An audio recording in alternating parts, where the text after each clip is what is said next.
Selamat pagi pendengar di seluruh Indonesia. Kembali Anda bersama dengan saya Dr. Suhento Liau. Kita akan mempelajari Alkitab. Yang program ini adalah dari Injil Matius hingga Kitab Wahyu. Injil Yohanes pasal yang ke-11. Injil Yohanes pasal yang ke-11. Kita akan meminta Pak Alkitab Buku untuk membacakannya untuk kita. Dan sebelumnya mari kita berdoa terlebih dahulu. Bapa di sorga, kami mengucap syukur karena kasih-Mu kepada kami amat besar. Tiap-tiap hari kami lewati, kami tahu bahwa Engkau bersama dengan kami. Kami tahu Tuhan bahwa Engkau mengasihi kami. Terima kasih Tuhan. Dan sekarang kami akan mempelajari firman-Mu. Mohon pimpinan-Mu, mohon berkat-Mu, agar kami dapat memanfaatkan akal budi yang Kau berikan kepada kami untuk merenungkan kebenaran firman-Mu. Kami berdoa dalam nama Tuhan Yesus Kristus. Amin. Oke, silakan Pak Alkitab Buku membacakannya dari ayat 1 hingga ayat 44. Demikian firman Tuhan. Ada seorang yang sedang sakit, namanya Lazarus. Ia tinggal di Betania, kampung Maria dan adiknya Marta. Maria ialah perempuan yang pernah meminyaki kaki Tuhan dengan minyak mur dan menyekanya dengan rambutnya. Dan Lazarus yang sakit itu adalah saudaranya. Kedua perempuan ini mengirim kabar kepada Yesus, "Tuhan, dia yang Engkau kasih sakit." Ketika Yesus mendengar kabar itu, ia berkata, "Penyakit itu tidak akan membawa kematian, tetapi akan menyatakan kemuliaan Allah. Sebab oleh penyakit itu anak Allah akan dimuliakan." Yesus memang mengasihi Marta dan kakaknya dan Lazarus. Namun telah didengarnya bahwa Lazarus sakit. Ia sengaja tinggal 2 hari lagi di tempat di mana ia berada. Tetapi sesudah itu ia berkata kepada murid-muridnya, "Mari kita kembali lagi ke Yudea." Murid-murid itu berkata kepadanya, "Rabi, baru-baru ini orang-orang Yahudi mencoba melempari engkau. Masih maukah engkau kembali ke sana?" Jawab Yesus, "Bukankah ada 12 jam dalam satu hari? Siapa yang berjalan pada siang hari, kakinya tidak berantuk, karena ia melihat terang dunia ini. Tetapi jikalau seorang berjalan pada malam hari, kakinya terantuk, karena terang tidak ada di dalam dirinya." Demikianlah perkataannya, dan sesudah itu ia berkata kepada mereka, "Lazarus saudara kita telah tertidur, tetapi aku pergi ke sana untuk membangunkan dia dari tidurnya." Maka kata murid-murid itu kepadanya, "Tuhan, jikalau ia tertidur, ia akan sembuh." Tetapi maksud Yesus ialah tertidur dalam arti mati. Sedangkan sangka mereka Yesus berkata tentang tertidur dalam arti biasa. Karena itu Yesus berkata dengan terus terang, "Lazarus sudah mati. Tetapi syukurlah aku tidak hadir pada waktu itu, sebab demikian lebih baik bagimu, supaya kamu dapat belajar percaya. Marilah kita pergi sekarang kepadanya." Lalu Thomas yang disebut Didimus berkata kepada teman-temannya, yaitu murid-muridnya yang lain, "Marilah kita pergi juga untuk mati bersama-sama dengan dia."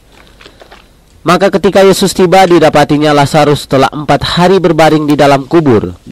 Betania terletak di dekat Yerusalem, kira-kira 2 mil jauhnya. Di situ banyak orang Yahudi telah datang kepada Maria, Marta, dan Maria untuk menghibur mereka berhubung dengan kematian saudaranya. Ketika Marta mendengar bahwa Yesus datang, ia pergi mendapatkannya, tetapi Maria tinggal di rumah. Maka kata Marta kepada Yesus, "Tuhan, sekiranya Engkau ada di sini, saudaraku pasti tidak mati. Tetapi sekarang pun aku tahu bahwa Allah akan memberikan kepadamu segala sesuatu yang engkau minta kepadanya." Maka kata Yesus kepada Marta, "Saudaramu akan bangkit." Kata Marta kepadanya, "Aku tahu bahwa ia akan bangkit pada waktu orang akan bangkit pada akhir zaman." Jawab Yesus, "Akulah kebangkitan dan hidup. Barang siapa percaya kepadaku, ia akan hidup walaupun ia sudah mati. Dan setiap orang yang hidup dan yang percaya kepadaku tidak akan mati selama-lamanya. Percayakah engkau akan hal ini?" Jawab Marta, "Ya Tuhan, aku percaya bahwa engkaulah Mesias, Anak Allah, Dia yang akan datang ke dalam dunia." Dan sesudah berkata demikian, ia pergi memanggil saudaranya Maria dan berbisik kepadanya, "Guru ada di sana dan ia memanggil engkau." Mendengar itu, Maria segera bangkit lalu pergi mendapatkan Yesus. Tetapi waktu itu Yesus belum sampai ke dalam kampung itu. Ia masih berada di tempat Marta menjumpai dia. Ketika orang-orang Yahudi yang bersama-sama dengan Maria di rumah itu untuk menghiburnya melihat bahwa Maria segera bangkit dan pergi keluar, mereka mengikutnya karena mereka menyangka bahwa ia pergi ke kubur untuk meratap di situ. Setibanya Maria di tempat Yesus berada dan melihat dia, tersungkurlah ia di depan kakinya dan berkata kepadanya, "Tuhan, sekiranya engkau ada di sini, saudaraku pasti tidak mati." Ketika Yesus melihat Maria menangis dan juga orang-orang Yahudi yang datang bersama-sama dia, maka masgullah hatinya. Ia sangat terharu dan berkata, "Di manakah dia kamu baringkan?" Jawab mereka, "Tuhan, marilah dan lihatlah." Maka menangislah Yesus. Kata orang-orang Yahudi, "Lihat betapa kasihnya kepadanya." Tetapi beberapa di antaranya berkata, "Ia yang memelekkan mata orang buta, tidak sanggupkah ia bertindak sehingga orang ini tidak mati?" Maka masgullah pula hati Yesus. Lalu ia pergi ke kubur itu. Kubur itu adalah sebuah gua yang ditutup dengan batu. Kata Yesus, "Angkat batu itu." Marta, saudara yang meninggal itu, berkata kepadanya, "Tuhan, ia sudah berbau, sebab sudah 4 hari ia mati." Jawab Yesus, "Bukankah sudah kukatakan kepadamu, jikalau engkau percaya, engkau akan melihat kemuliaan Allah?" Maka mereka mengangkat batu itu. Lalu Yesus menengadah ke atas dan berkata, "Bapa, aku mengucap syukur kepadamu karena engkau telah mendengarkan aku. Aku tahu bahwa engkau selalu mendengarkan aku, tetapi oleh karena orang banyak yang berdiri di sini mengelilingi aku mengatakannya supaya mereka percaya bahwa engkaulah yang telah mengutus aku." Dan sesudah berkata demikian, berserulah ia dengan suara keras, "Lazarus, marilah keluar." Orang yang telah mati itu datang keluar, kaki dan tangannya masih terikat dengan kain kapan dan mukanya tertutup dengan kain peluh. Kata Yesus kepada mereka, "Bukalah kain-kain itu dan biarkan ia pergi."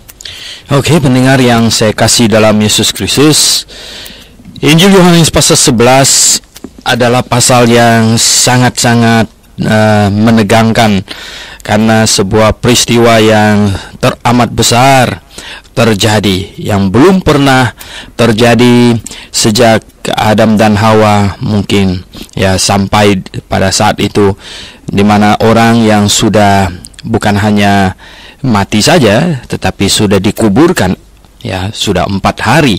Jadi bukan sekedar putus napasnya dan masih terbaring di rumah. Nah, itu diawali dengan Injil Yohanes pasal 11, yaitu statement mengenai keluarga Marta, Maria, dan Lazarus yang tinggal di Betania ya. Betania sebuah kampung kecil pinggiran kota Yerusalem. Katanya ya sekitar ya 2 mil katanya ya, 2 mil. Katanya ini tidak terlalu jauh di situ.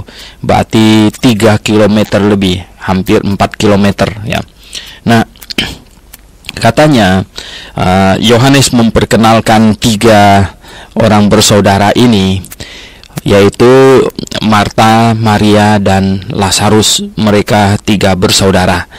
Nah, sangat mungkin bahwa mereka bertiga ini, karena tidak menyebut ibu dan bapak mereka, sangat mungkin mereka ini adalah yatim piatu yang besarnya secara ya sangat menderita. Mungkin karena sejak kecil mereka sudah ditinggal oleh orang tua, sehingga mereka ya besar dengan susah payah. Dan sangat mungkin bahwa Maria terlibat ya, itu hal yang kurang baik ya, tetapi kemudian dia sudah bertobat. Dan Tuhan Yesus sangat mengasihi mereka, karena ya ada orang berdosa yang karena memang dia suka akan dosa. Ada orang yang berdosa karena terjepit ya, sehingga berdosa. Tetapi bagaimanapun juga semuanya memang berdosa. ada juga orang yang berdosa yang menyangka dirinya tidak berdosa. Ada orang yang berdosa yang menyadari dirinya berdosa. Nah, pendengar yang saya kasih dalam Yesus Kristus, ya, Anda termasuk golongan yang mana, gitu. Jadi begini, ya. Banyak orang berpikir bahwa misalnya ini orang pelacur ini, ya, dia orang berdosa, ya. Di hadapan Tuhan, ya, cukup satu titik dosa saja manusia sudah tidak mungkin bisa masuk surga. Ini harus difahami dengan benar dulu, bahwa cukup setitik dosa saja, ya, cukup mencuri uang 50 rupiah, tidak perlu mencuri 50 juta. 50 rupiah itu sudah dosa, dan dosa telah menyebabkan kita menjadi orang berdosa, sama dengan pencuri 50 juta yang juga orang berdosa. Dan orang berdosa tidak mungkin bisa pergi ke surga atau hidup bersama dengan Allah, karena sifat Allah yang Maha Kudus, ya, tidak memungkinkannya. Allah tidak dapat menyangkal dirinya. Jadi tidak mungkin manusia berdosa bisa hidup bersama dengan Allah atau bisa masuk surga. Nah, dosa harus diselesaikan, dan dosa diselesaikan bukan dengan amal, ibadah, dan lain sebagainya. Dosa diselesaikan melalui penghukuman. Ya, dosa hanya selesai kalau dosa itu dijatuhi hukuman. Itulah sebabnya Sang Juru Selamat datang dan dihukumkan untuk menggantikan manusia di muka bumi ini. Jadi, pendengar yang saya kasih dalam Yesus Kristus, Marta, Maria, dan Lazarus, ya, 3 bersaudara yang dimana Tuhan Yesus mengasihi dan sering mampir di sana. Nah, perlu dicatat bahwa Tuhan Yesus tidak pernah sendirian di sana, sehingga jangan ada pikiran yang busuk dan yang konyol, karena Tuhan Yesus setiap kali pergi ke sana itu rombongan bersama dengan murid-muridnya. Jadi Tuhan Yesus tidak pernah sendirian dengan yang mereka di sana, sehingga jangan ada yang perlu berpikir yang jelek-jelek gitu. Nah, pendengar yang saya kasih dalam Yesus Kristus, lalu katanya, ya, Lazarus ini sakit, dan ya tentu, ya, kedua mungkin kakaknya Lazarus, Marta dan Maria, itu memberi kabar kepada Tuhan, Tuhan, dia yang engkau kasihi sakit, ya. Mungkin Lazarus ini masih sangat muda, dan kakaknya Maria dan Marta sudah lebih dewasa, sehingga Tuhan Yesus mengasihi ini anak yatim piatu yang, ya, begitu hidup mereka begitu susah. Nah, ketika Yesus mendengar kabar itu, ia berkata, penyakit itu tidak akan membawa kematian, tetapi akan menyatakan kemuliaan Allah. Sebab oleh penyakit itu anak Allah akan dimuliakan, katanya. Jadi Tuhan tahu persis apa yang akan terjadi, apa yang akan dia lakukan. Semua Tuhan sudah tahu, karena dia adalah Allah yang maha tahu, ya. Dan Yesus memang mengasihi Marta dan kakaknya, memang, ya, dan kakaknya dan Lazarus. Jadi berarti kalau di sini, ya, kalau di sini Marta dan kakaknya Maria, ya, paling besar, dan Lazarus, ya. Namun setelah didengarnya bahwa Lazarus sakit, ya, ia sengaja tinggal 2 hari lagi di tempat, ya, di mana ia berada, yaitu ini sangat mungkin di daerah Galilea Tuhan Yesus ada pada saat itu, sedangkan Betania ada di wilayah Yudea. Jadi perlu satu waktu perjalanan, ya, ke sana, dan Tuhan Yesus sengaja tinggal 2 hari lagi di situ, ya. Jadi akhirnya katanya, tetapi sesudah itu ia berkata kepada murid-muridnya. Jadi sesudah dia tunda 2 hari, berarti dia tunda 2 hari. Nah, ini Lazarus sudah mati dan dikuburkan. Mungkin dia berjalan lagi ke sana 2 hari, sehingga sudah dikuburkan 4 hari, ya. Nah, tetapi sesudah itu ia berkata kepada murid-muridnya, mari kita kembali ke Yudea, karena balik ke Yudea. Nah, murid-murid itu berkata kepadanya, Rabi, ya, baru-baru ini orang-orang Yahudi mencoba melempari engkau, ya. Masih maukah engkau kembali ke sana? Ya. Rupanya di Galilea, orang-orang di Galilea lebih bersahabat, ya, lebih menyambut daripada orang-orang di Yudea. Nah, mengapa? Karena di Yudea itu wilayah ada bait Allah di situ, ada imam-imam, ada ahli-ahli Taurat, dan orang-orang Farisi itu markasnya memang di Yerusalem. Dan ya, di Yerusalem lah tempat di mana orang-orang yang berkepentingan secara politik dan lain sebagainya bercokol di situ. Dan di situ dia tidak mendapatkan respon karena orang-orang ini, para pemimpin ini merasa kalau Yesus sungguh-sungguh memukau rakyat dan hati rakyat terpikat kepadanya, maka pastilah mereka akan tersingkir, ya. Jadi ini masalah kepentingan. Oleh sebab itu, pendengar yang saya kasih dalam Yesus Kristus, kadangkala ya karena satu kepentingan yang lain, ya, maka kebenaran tersingkirkan, ya. Saya seringkali mengadakan seminar, lebih dari 50 kali seminar sudah. Dan banyak orang yang menjadi peserta seminar, mereka yang mendengar, mereka berkomentar bahwa Dr. Liao pengajarannya sangat alkitabiah, sangat alkitabiah. Nah, tetapi mengapa ya banyak pemimpin-pemimpin justru mereka tidak begitu suka, ya. Saya kadang-kadang terheran-heran juga, ya. Nah, sementara apa yang saya ajarkan, apa yang saya sampaikan sesuai dengan Alkitab, dan saya seringkali berkata bahwa kalau tidak sesuai dengan Alkitab, siapapun boleh datang untuk memberitahukan kepada saya bahwa itu tidak sesuai dengan Alkitab. Nah, tetapi tidak ada orang yang datang berkata, Dr. Liao ini tidak sesuai dengan Alkitab, di sini begini. Tidak ada, ya. Namun mengapa orang tidak suka? Ya, seringkali yang mereka katakan terlalu keras, katanya terlalu keras. Saya tidak paham tentang arti terlalu keras itu, karena ini pengajaran, ini bukan benda. Kalau benda itu kalau batu terlalu keras, ya. Kalau busa ya terlalu lembek, ya. Kita tahu itu apa itu busa, apa itu batu dan lain sebagainya. Nah, pendengar yang saya kasih dalam Tuhan Yesus, tapi kalau pengajaran itu bukan masalah keras lembut. Pengajaran itu masalah benar apa salah. Ya kalau benar ya benar, kalau salah ya salah, atau setengah benar setengah salah, itu kompromi, ya. Jadi pendengar yang saya kasih dalam Yesus Kristus, akhirnya Tuhan Yesus berjalan, ya. Nah, mau menuju ke Yudea. Nah, murid-muridnya mengingatkannya, orang-orang di Yudea itu sudah mencoba melempari engkau. Apakah engkau masih tetap mau pergi ke sana? Nah, Tuhan Yesus berkata, bukankah ada 12 jam dalam sehari? Siapa yang berjalan dalam siang hari, kakinya tidak akan terantuk, karena ia melihat terang dunia ini. Ya, kalau kita berjalan di dalam terang, jangan takut. Ya, itu inti yang Tuhan Yesus mau sampaikan, ya. Tetapi jikalau seorang berjalan pada malam hari, kakinya terantuk karena terang tidak ada di dalam dirinya, ya. Nah, kalau berjalan malam hari tidak ada lampu, ya akan terantuk itu akan, ya, mungkin terpleset juga, ya. Demikianlah perkataannya, dan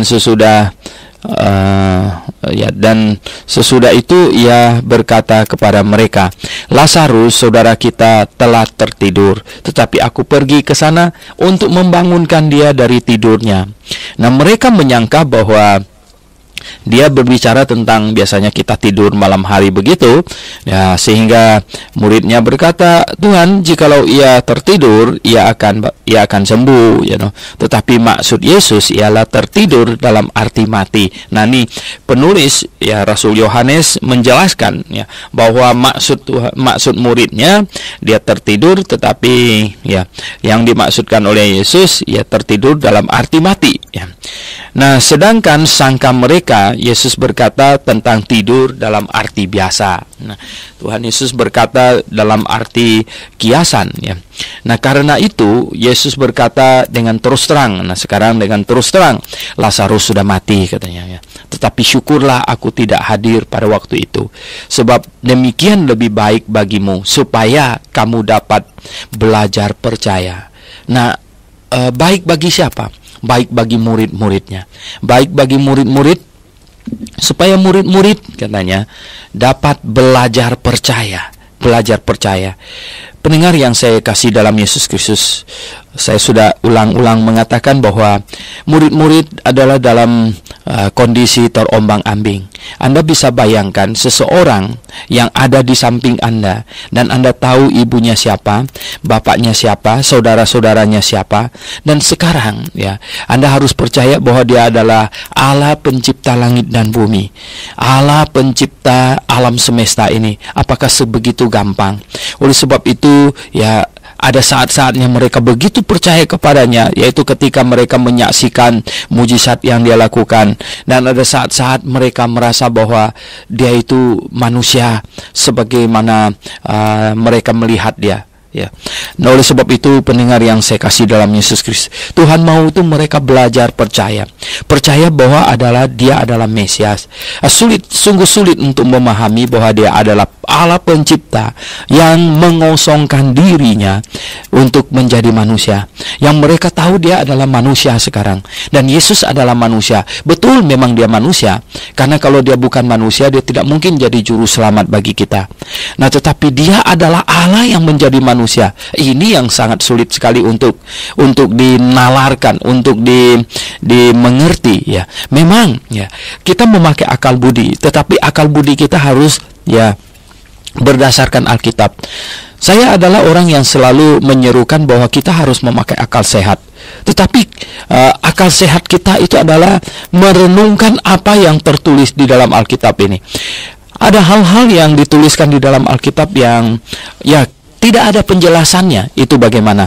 Orang lain seringkali bertanya kepada saya, Dr. Liao, seandainya Adam dan Hawa tidak makan buah pengetahuan yang baik dan yang jahat, lalu apa jadinya ya?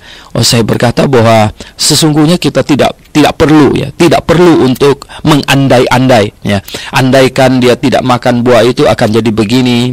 Kita tidak ada teologi andai-andai sebenarnya. Yang kita tahu adalah apa yang Alkitab tuliskan bagi kita. Ya, itulah. Jadi kita mempelajari apa yang dituliskan bagi kita, bukan andai sana andai sini gitu. Karena kita akan masuk ke teologi andai-andai, dan semua itu tidak ada kebenarannya. Dan di sini kita lihat ya. Nah, murid-muridnya perlu percaya memang memakai satu proses ya, percaya bahwa Dia adalah Mesias. Pertama-tama mereka percaya dulu bahwa Dia adalah pribadi yang dijanjikan oleh Allah, yaitu juru selamat yang dijanjikan. Dia anak Daud yang dijanjikan untuk memerintah di atas tata Daud. Nah, kalau sudah percaya akan poin satu ini, barulah kemudian akan meningkat bahwa Mesias atau anak Daud itu atau anak Allah itu sama dengan Allah sendiri. Nah, jadi banyak orang itu adalah sampai separuh jalan saja.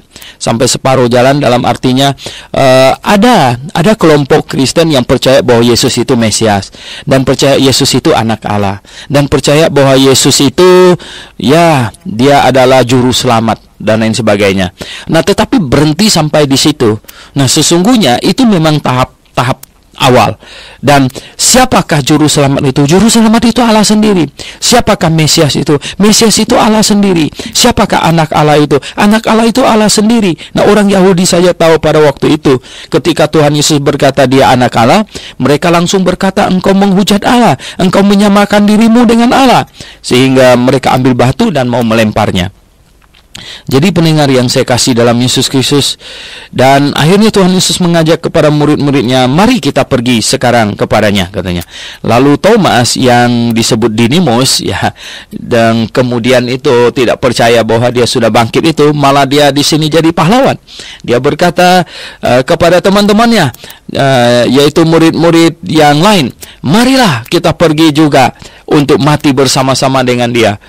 Thomas bukan orang yang tidak beriman ya, pendengar sekalian. Thomas orang yang sangat beriman. Cuman ya, itulah persoalannya sekarang ini. Iman mereka itu bertumbuh bertahap ya, bertumbuh bertahap. Dan sempurnanya itu adalah ketika segala sesuatu sudah terjadi, dan akhirnya Tuhan Yesus sudah kembali ke sorga, dan akhirnya Roh Kudus turun, dan mereka dibaptis dengan Roh Kudus oleh Tuhan Yesus ya, dibaptis ke dalam Roh Kudus oleh Tuhan Yesus, dan barulah mereka betul-betul faham. Roh Kudus mengajar mereka kembali menjadi faham atas segala sesuatu yang mereka alami. Dan ada banyak yang dulu mereka tidak mengerti mengerti akan perkataan-perkataannya, akhirnya menjadi mengerti. Dulu ceritanya sepertinya nggak nyambung gitu, puzzle-nya itu kelihatannya nggak masuk gitu. Nah, tiba-tiba akhirnya ketika Roh Kudus turun dan meliputi mereka, akhirnya puzzle yang begitu sulit untuk disambungkan, semuanya mendadak menjadi jelas ya, segala sesuatu jadi rapi gitu. Ya, pendengar yang saya kasih dalam Yesus Kristus, di Injil Yohanes pasal 11, sekarang kita sampai di ayat 17. Maka ketika Yesus tiba, katanya tiba di Betania, didapatinya Lazarus telah 4 hari terbaring di dalam kubur ya.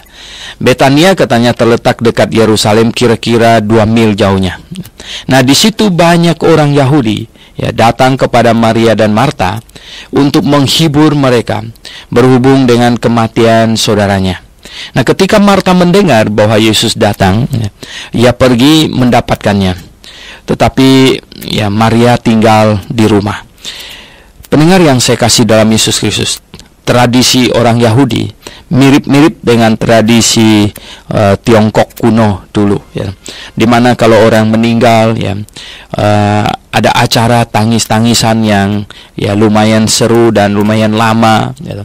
Mereka menghibur keluarga itu, orang datang silih berganti ya, sampai ya saat-saat duka mereka berlalu. Jadi cukup lama begitu ya mereka berduka. Dan akhirnya Tuhan Yesus datang ya, tiba di situ. Jadi setelah 4 hari masih banyak orang yang ada di rumah di sana yang menghibur, yang datang memberikan belasungkawa kepada mereka ya. Dan katanya ketika Marta mendengar bahwa Yesus datang, ia pergi mendapatkannya ya, tetapi Maria tinggal di rumah. Ya, Maria tidak tahu, mungkin ada yang berbisik kepada Marta, atau Marta ada di tempat yang lebih luar, atau mungkin di ruangan lebih luar, atau bahkan di halaman mungkin ya, sehingga Marta yang tahu duluan. Akhirnya Marta katanya ya, maka Marta lari ya katanya, tetapi Maria. Nah, maka kata Marta kepada Yesus ya, Tuhan, sekiranya Engkau katanya ada di sini, saudaraku pasti tidak mati ya. Mereka percaya, Marta percaya bahwa Yesus itu Mesias, percaya sekali ya. Dia percaya bahwa Yesus itu juru selamat, ya dia percaya sekali ya. Tetapi dia baru sampai kepada tingkat itu. Dia seperti teman kita yang hanya percaya Yesus itu juru selamat dan tidak percaya bahwa dia itu Allah pencipta langit dan bumi. Tetapi sekarang pun aku tahu nih bahwa Allah akan memberikan kepadamu segala sesuatu yang engkau minta kepadanya. Nah, lihat ya, ini menarik sekali bahwa Marta percaya bahwa Yesus adalah Mesias, tetapi dia bukan Allah. Jadi dia percaya bahwa kalau Yesus berdoa minta kepada Allah, maka Allah akan memberikan, maka dia akan mengabulkan ya segala yang diminta oleh Tuhan Yesus. Dia belum sungguh-sungguh mengerti bahwa Yesus Kristus ini adalah Allah yang menjadi manusia. Lalu ayat 23 kata Yesus kepada Marta, saudaramu akan bangkit ya. Saudaramu akan bangkit. Ini sedemikian meyakinkan dia bahwa dia akan bangkit. Kata Marta kepadanya, aku tahu bahwa ia akan bangkit pada waktu orang-orang bangkit pada akhir zaman. Nah, jawab Yesus, akulah kebangkitan dan hidup. Barang siapa percaya kepadaku, ia akan hidup walaupun ia sudah mati. Dan setiap orang yang hidup dan yang percaya kepadaku tidak akan mati selama-lamanya. Percayakah engkau akan hal ini? Pendengar yang saya kasih dalam Yesus Kristus, kita lihat Marta sangat percaya bahwa Yesus itu Mesias, tapi dia tidak percaya bahwa Yesus itu adalah Allah pencipta langit dan bumi yang berkuasa atas hidup dan mati. Dia hanya percaya bahwa Yesus itu Mesias, juru selamat yang kalau dia berdoa kepada Allah, Allah akan mendengar. Tetapi sesungguhnya Tuhan Yesus adalah Allah sendiri yang hadir di tengah-tengah manusia pada waktu itu, dan telah dinubuatkan di dalam Alkitab ya, telah dinubuatkan di dalam Alkitab, di dalam kitab Yesaya, bahwa jikalau Mesias hadir, yaitu Allah sendiri hadir, yang dia adalah Mesias ya, dan dia adalah juru selamat, maka dia akan mengadakan mukjizat. Nah, seberapa dahsyatkah mukjizat yang akan dilakukan oleh Mesias itu? Bayangkan, ini sampai menghidupkan orang mati, karena kehidupan ada di dalam tangannya. Dia adalah kebangkitan dan hidup, katanya. Barang siapa percaya kepadanya, ia akan hidup walaupun sudah mati. Walaupun sudah mati, dia akan hidup, ya, yang percaya kepadanya. Kalau yang percaya, yang percaya kepadanya dan yang yang masih hidup, yang percaya kepadanya, tidak akan mati selama-lamanya. Jadi pendengar yang saya kasih dalam Yesus Kristus, Tuhan sekarang ingin membangun tahapan iman dari murid-muridnya maupun Marta dan Maria dan semua orang di situ, untuk supaya bisa menerima bahwa Dia adalah Mesias, Juru Selamat, dan bahkan Dia adalah Allah sendiri yang memegang kehidupan.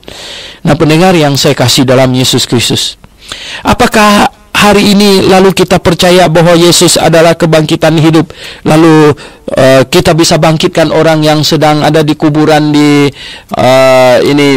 Pondok Kelapa, Pondok Rangon, kemudian ada di Tanah Kusir di sana itu? Oh, tidak demikian. Karena tidak dinubuatkan atau tidak dikatakan bahwa kita akan menghidupkan orang mati. Tetapi dikatakan di dalam Yesaya pasal 35 ayat 5 dan 6 bahwa Dia akan melakukan mukjizat, Mesias. Dan bahkan, ya, perlu hati-hati adalah di mana Tuhan Yesus menubuatkan bahwa pada akhir zaman akan datang Mesias palsu, dan Mesias palsu akan mencoba meyakinkan orang bahwa dia adalah Mesias asli. Dan bagaimanakah cara dia meyakinkan orang bahwa dia Mesias asli? Yaitu dengan melakukan mujizat. Tentu mujizat yang banyakkan bohong-bohongan, ya. Tetapi, ya, dikatakan di dalam Matius pasal 24, ya, bahwa Mesias palsu itu akan melakukan mujizat yang lumayan dahsyat sehingga menyesatkan orang-orang pilihan juga. Jadi pendengar yang saya kasih dalam Yesus Kristus, Mesias asli datang dan Dia melakukan mujizat, dan Dia sudah kembali ke sorga. Dan Mesias palsu akan datang, dinubuatkan, dan Dia akan mengadakan mujizat untuk meyakinkan orang bahwa Dia itu Mesias asli, padahal Dia Mesias palsu. Oleh sebab itu, hati-hatilah. Nah, jangan sampai kita menjadi penggenap nubuat Alkitab dari aspek negatif. Kalau dinubuatkan banyak orang akan disesatkan oleh Mesias palsu, oleh mujizat-mujizatnya, apakah orang banyak itu Anda termasuk di dalamnya? Oh, saya tidak mau termasuk di dalamnya. Saya tidak mau menggenapkan Alkitab dari aspek negatif, ya. Karena dinubuatkan di dalam Alkitab bahwa Mesias palsu akan datang dan mereka akan mengadakan mujizat di sana sini untuk memukau orang dan lain sebagainya, dan dinubuatkan banyak orang akan ikut dan akan tersesat. Saya berdoa saya jangan termasuk yang di dalam banyak orang itu. Nah, pendengar yang saya kasih dalam Yesus Kristus, ketika Tuhan Yesus berkata bahwa Dia adalah kebangkitan dan hidup, dan bahwa barang siapa yang percaya kepadanya, ya, walaupun sudah mati dia akan hidup, ya, dan yang masih hidup percaya kepadanya tidak akan mati selama-lamanya. Apa jawab Marta? Ya Tuhan, katanya, aku percaya bahwa Engkaulah Mesias, anak Allah. Wah, dia percaya engkau anak, Dialah yang akan datang ke dalam dunia. Nah, Marta akhirnya reconfirm akan imannya, ya. Jadi membuat pernyataan iman kembali bahwa dia percaya sekali bahwa Yesus Kristus adalah Mesias, anak Allah. Dia yang akan datang ke dalam dunia, yang dinubuatkan itu dari kitab Musa sampai kitab para nabi, bahwa Dia inilah, ya, anak Allah. Anak Allah itu Allah sendiri, ya. Orang-orang Yahudi semuanya tahu itu, bahwa Yesus menyebut dirinya anak Allah, bahwa Dia itu menghujat, bahwa Dia itu menyamakan dirinya dengan Allah, gitu. Nah, dan sesudah berkata demikian, ia pergi memanggil saudaranya Maria dan berbisik kepadanya, Guru ada di sana dan ia memanggil engkau.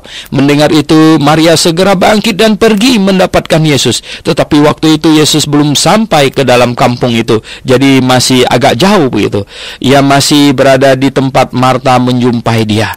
Ketika orang-orang Yahudi yang bersama-sama dengan Marta, ya, Maria, ya, tiba di rumah itu untuk menghiburnya, melihat bahwa Maria segera bangkit dan pergi keluar, mereka mengikutinya. karena mereka menyangka bahwa ia pergi ke kubur untuk meratap di situ. Nah, setibanya Maria di tempat Yesus berada, ia melihat dia, ya tersungkurlah ia di depan kakinya dan berkata kepadanya, "Tuhan, sekiranya engkau ada di sini, saudaraku pasti tidak mati." Sama kondisinya dengan Marta, yaitu percaya bahwa Yesus adalah Mesias, Anak Allah yang hidup, bahwa jikalau ada di antara mereka pasti Lazarus ya tidak mati. Nah, ketika Yesus melihat Maria menangis, ya pasti tangisannya luar biasa memilukan hati, dan juga orang-orang Yahudi yang datang bersama-sama dengan dia, maka masgullah hatinya, maka hatinya pun diliputi duka gitu ya. Ia sangat terharu dan berkata, "Di manakah dia kamu baringkan?" Ya, jawab mereka, "Tuhan, marilah dan lihatlah." Maka menangislah Yesus, dan dia pun ikut menangis ya. Dia merasakan duka cita yang dirasakan oleh orang-orang yang dikasihinya. Jadi pendengar yang saya kasih dalam Yesus Kristus, ya, betapa Tuhan selalu berduka bersama dengan kita, karena dia tahu, dia memahami perasaan kita. Dia tahu sakit penyakit yang menimpa kita. Dia tahu kesusahan hidup yang kita alami. Dia tahu ya betapa kita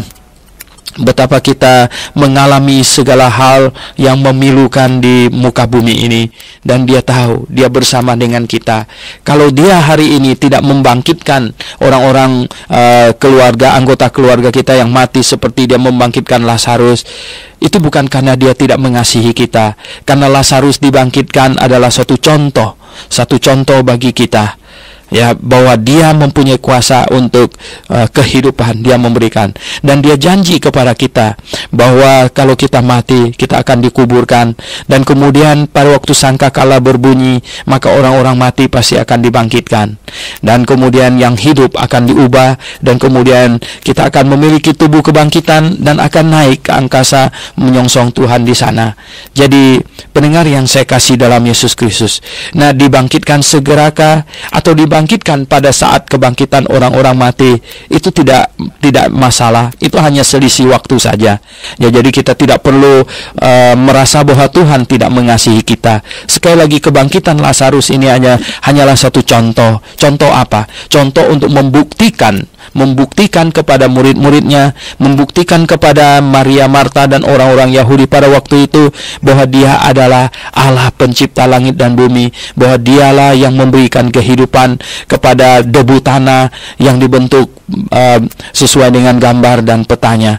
Jadi pendengar yang saya kasih dalam Yesus Kristus, kalau kita percaya kepadanya, percaya apa yang dituliskan oleh rasul-rasul kepada kita, percaya apa yang diceritakan oleh Rasul Yohanes ini, maka kita mengaminkan, dan kita pun ya ada sukacita karena ada pengharapan di dalam dia. Jadi pendengar yang saya kasih dalam Yesus Kristus, katanya, lihatlah ya betapa kasihnya kepadanya. Orang-orang Yahudi berkata, lihat betapa dia mengasihi Lazarus ya, dan Maria dan Marta. Tetapi beberapa orang di antaranya berkata, ia yang memelihkan mata orang buta, tidak sanggupkah ia bertindak sehingga orang ini tidak mati? Nah, mulai ya terjadi satu ini ya, semacam ini apa, sikap yang mencoba-coba untuk melihat ya, seberapa hebat sih dia ini, seberapa berkuasakah dia ini yang telah mencelikkan mata orang buta. Sekarang apa yang bisa dia buat terhadap yang sudah mati 4 hari ini? Ya, Tuhan tahu apa yang mereka pikirkan semuanya. Maka katanya, maskullah pula hati Yesus. Maka hatinya pun jadi lebih sedih lagi. Mengapa? Karena betapa orang-orang di sekelilingnya di situ ya tidak mau ini ya, tidak mau memahami. Sampai sejauh ini mereka masih belum bisa terima, walaupun mereka sudah melihat dia mencelikkan mata orang buta dan lain sebagainya, mereka masih belum bisa percaya bahwa dia adalah Allah. Nah, sampai hari ini pun masih banyak yang belum percaya tentu ya. Bahkan mereka marah kepada orang yang percaya, bahkan ya mereka melakukan kekerasan hanya karena mereka tidak mau percaya. Dan mereka bukan mereka tidak mau percaya saja, mereka tidak mau orang lain percaya. Ini hebatnya. Jadi maka sedihlah hati Yesus ya. Lalu ia pergi ke kubur ya. Kubur itu adalah sebuah gua yang ditutup dengan batu. Ya, kata Yesus, angkatlah batu itu ya. Marta, saudara ya, orang yang meninggal itu berkata kepadanya, Tuhan, ia sudah berbau sebab sudah 4 hari ia mati. Jawab Yesus ya, bukankah sudah kukatakan kepadamu, jikalau engkau percaya, engkau akan melihat kemuliaan Allah ya. Jadi ya, itulah saya katakan bahwa murid-murid Tuhan Yesus yang hidup bersama-sama dengan dia pada saat itu, mereka terombang-ambing ya, antara satu saat mereka sangat percaya kepadanya bahwa dia adalah Allah, bahwa dia adalah Mesias, tapi di saat yang lain mereka tetap melihat dia menjamah, memegangnya ya, sulit untuk berpikir, untuk menerima bahwa mereka berbicara bersama dengan Allah, sulit untuk menerima bahwa mereka bisa pegang tangan Allah, mereka bisa bersama dengan dia, sulit sekali ya. Nah, akhirnya Tuhan Yesus berkata, ya, bukankah ini ya, sudah kukatakan kepadamu ya, jikalau engkau percaya, engkau akan melihat kemuliaan Allah. Maka mereka mengangkat batu itu, lalu Yesus menengadah ke atas dan berkata, Bapa, ya, aku mengucap syukur kepadamu karena engkau telah mendengarkan aku. Aku tahu bahwa engkau selalu mendengarkan aku, tetapi oleh karena orang-orang banyak yang berdiri di sini mengelilingi aku, maksudnya demi untuk supaya mereka yakin ya, aku mengatakannya supaya mereka percaya bahwa engkaulah yang telah mengutus aku. Jadi pendengar yang saya kasih dalam Yesus Kristus, jadi Allah Bapa mengutus Tuhan Yesus, pribadi yang kedua, ke dalam dunia ini. Dan dia diutus ya, jadi dia melaksanakan misi yang diinginkan oleh Allah Bapa ya. Dia bukan berarti dia lebih rendah derajatnya, tetapi dia merendahkan dirinya. Sekali lagi, dia merendahkan dirinya, dia mengosongkan dirinya, dia senang menjadi manusia yang menerima perintah. Dia senang menjadi Mesias yang khusus untuk misi penyelamatan manusia ini. Jadi dia senang untuk itu. Nah, katanya, dan sesudah berkata demikian, berserulah ia dengan suara keras, nggak tahu berapa keras, ya pasti semua orang di situ mendengar dengan jelas bahwa dia serukan, Lazarus, marilah keluar, katanya ya. Orang yang telah mati itu datang keluar, you know. Kaki dan tangannya masih terikat, ya pasti loncat-loncat begitu, ya, dengan kain kapan dan mukanya tertutup ya dengan kain peluh, ya.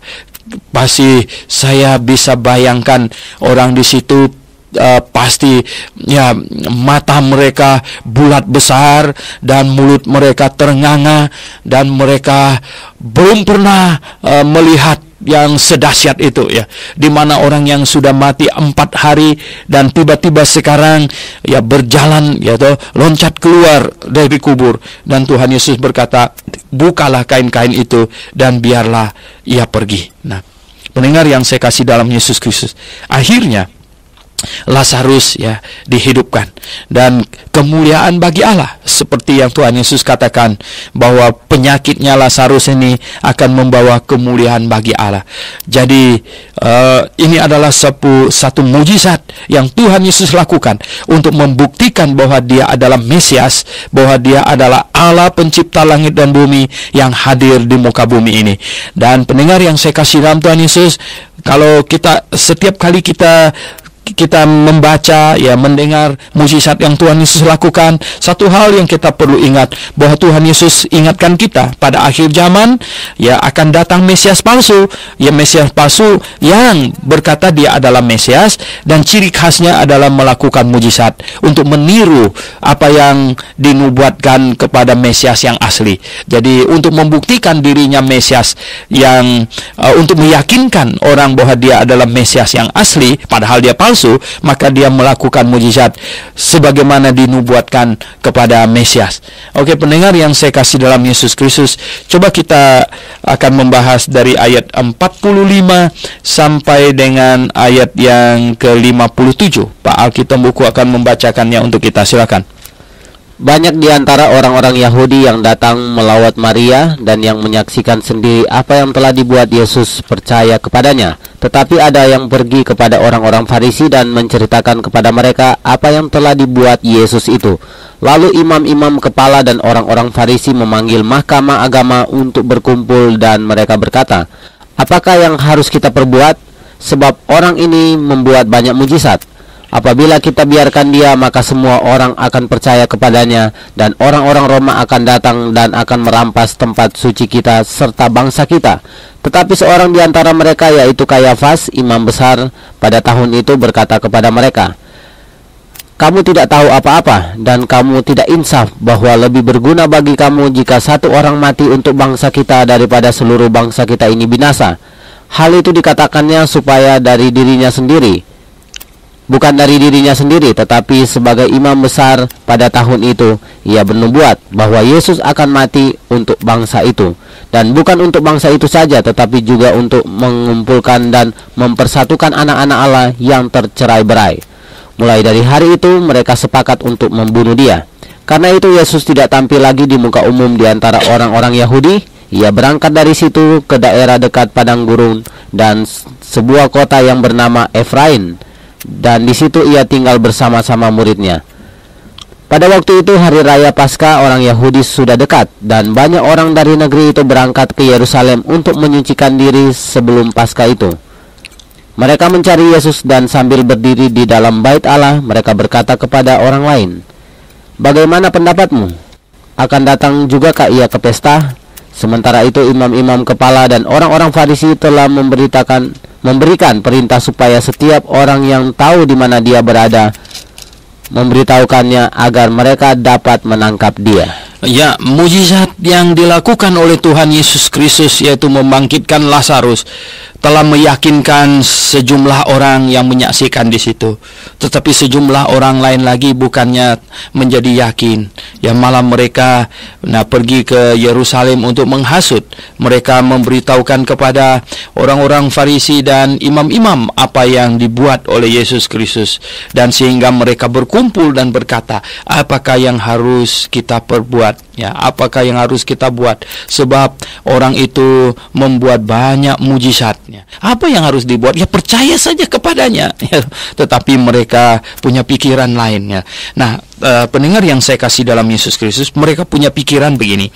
Seandainya kalau Yesus ini Mesias, ya, kalau dia Mesias berarti dia raja orang Yahudi. Berarti kedatangan Mesias, kalau mereka kedatangan Mesias, maka Mesias akan memimpin mereka, maka Mesias akan menjadi raja atas seluruh bangsa Yahudi, duduk di atas tahta Daud, dan berarti akan menentang pemerintah Roma pada waktu itu. Dan mereka tahu, mereka punya pikiran ini, para imam dan orang Farisi punya pikiran, kalau itu terjadi maka pemerintah Roma akan kirim pasukan datang dan kemudian akan menghancurkan mereka semuanya itu, karena mereka berkeyakinan bahwa pemerintah Roma lebih kuat.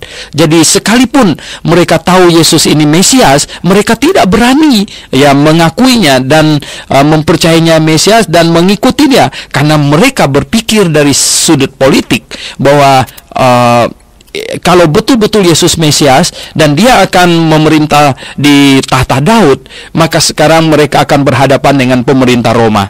Ya memang sebenarnya itu yang terjadi. Ya kalau mereka mengaku Yesus sebagai Mesias dan Tuhan Yesus akan disalibkan oleh pemerintah Roma sebenarnya. Tetapi kemudian dia bangkit, ya, dan dia akan memerintah sebagai raja dan memasuki kerajaan 1000 tahun, akan memerintah kerajaan Daud yang dijanjikan. Jadi pendengar yang saya kasih dalam Yesus Kristus, kalau bangsa Yahudi menerima Yesus sebagai Mesias, bangsa Roma akan datang menghancurkan itu, betul ya. Dan mereka akan masuk ke dalam masa tribulation selama 7 tahun. Itu sudah dituliskan dalam kitab Daniel. Jadi apa yang tertulis dalam kitab Daniel, masa tribulation 7 tahun itu akan terjadi, yaitu di mana bangsa Romawi akan menganiaya mereka. Jadi Eropa akan menganiaya mereka. Nah, pendengar yang saya kasih dalam Yesus Kristus, kita lihat ya. Nah, pada akhir zaman ini itu pasti akan terulangi, di mana sekarang Eropa sudah bersatu, ya, menyatu menjadi satu bangsa dan sangat kuat ya, sangat besar kekuatannya. Dan kalau terjadi rapture, ya toh, maka seluruh bangsa di muka bumi ini akan membenci orang Yahudi, dan yang menjadi pemimpin adalah bangsa Eropa, dan akan menghancurkan bangsa Yahudi, dan mereka akan mengalami masa kesusahan yang amat dahsyat selama 7 tahun. Tetapi kemudian di akhir 7 tahun mereka bertobat secara massal, dan orang-orang yang telah naik akan turun. Jadi bersama dengan Tuhan untuk membantu mereka. Jadi pendengar yang saya kasih dalam Yesus Kristus, ini yang dipikirkan oleh Kayafas, sehingga mereka berpikir begini, ya lebih baik kita matikan Mesias ini dan kita aman-aman sekarang terhadap pemerintah Roma, daripada kita biarkan dia action, nanti pemerintah Roma hancurkan kita. Nah, ini yang jadi pemikiran mereka. Oleh sebab itu dia bernubuat bahwa lebih baik satu orang mati demi seluruh bangsa ini daripada seluruh bangsa ini binasa. Ya, secara rohani benar juga bahwa lebih baik Yesus Kristus mati bagi bangsa Yahudi, bahkan bukan bagi bangsa Yahudi saja, tapi bagi semua bangsa di muka bumi ini, supaya semua manusia diselamatkan. Nah, hal itu dikatakannya bukan dari dirinya sendiri, tetapi sebagai imam besar, katanya ia bernubuat bahwa pada waktu itu ya akan terjadi begini. Nah, pendengar yang saya kasih dalam Yesus Kristus, nah sejak saat itu Tuhan Yesus tidak tampil lagi, katanya. Dia pergi di padang gurun, ke kota yang bernama Efraim. Di situ bukan sembunyi, bukan takut sebenarnya, untuk menunggu saatnya tiba. Karena dia saatnya disalibkan itu persis harinya dengan domba disembelih pada waktu di Mesir, yaitu pada tanggal 14 Nisan. Jadi Tuhan Yesus pergi ke Efraim untuk menunggu tepat saatnya di mana dia ditangkap, dan kemudian dia akan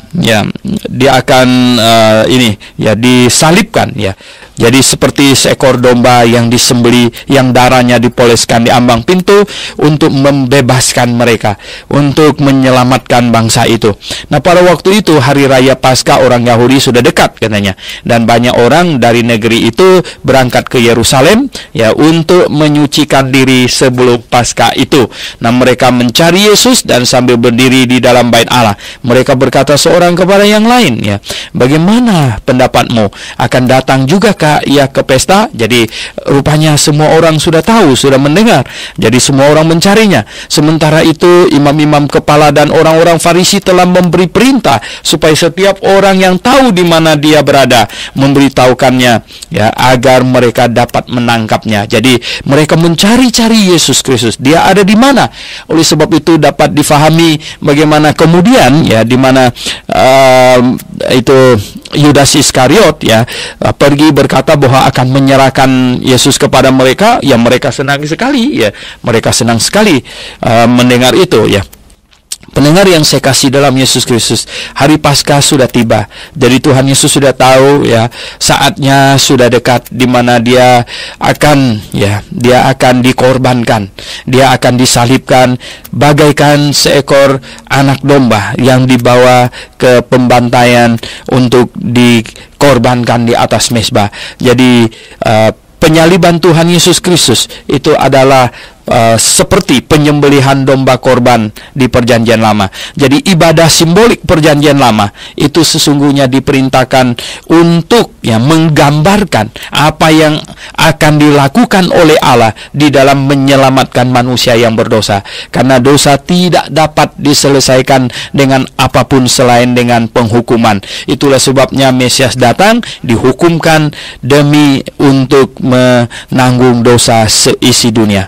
Jadi pendengar yang saya kasih dalam Yesus Kristus, nah selanjutnya nanti besok kita akan membahas Injil Yohanes pasal 12.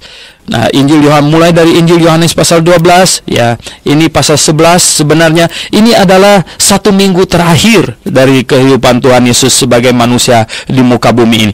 Jadi Injil Yohanes hampir 50% ya, 50% dari Injil Yohanes adalah mencatat ini 1 minggu, kurang lebih 1 minggu lebih kehidupan Tuhan Yesus sebagai manusia di muka bumi ini. Jadi pendengar yang saya kasih dalam Tuhan Yesus, mari kita berdoa. Bapa di sorga, puji hormat kami naikkan kepadamu. Kami sungguh ya sangat bersyukur karena Firman-Mu menguatkan kami. Kami tahu, kami percaya kepada Yesus Kristus. Dia adalah Tuhan dan Juru Selamat. Dia adalah Allah yang hidup, dan Dialah kebangkitan dan hidup.